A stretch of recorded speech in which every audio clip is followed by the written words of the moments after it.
Welcome to Sweet Life Beat Life. We hope this video helps. Hello everyone! In this video, we're diving into how you can effectively edit your JPEG images using Lightroom.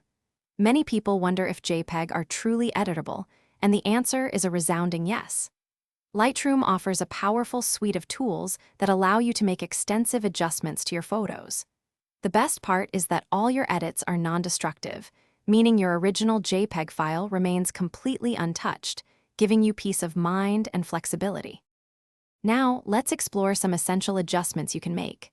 Start by fine-tuning your image's exposure, contrast, highlights, and shadows to achieve a perfect balance. Next, correct the white balance to ensure your colors are true to life, whether you're aiming for a warmer or cooler feel. Finally, boost the vibrance and saturation to make your colors truly pop, but remember to do so subtly for a natural and pleasing effect. Moving on to more advanced techniques, Lightroom provides incredible tools for precise control.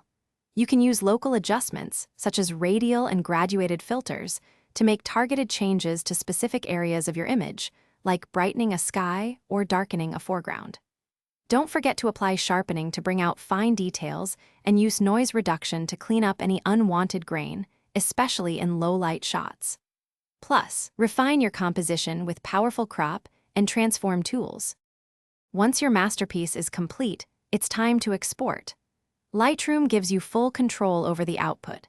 You can select your preferred file format, such as JPEG, and adjust the quality and resolution to suit your needs.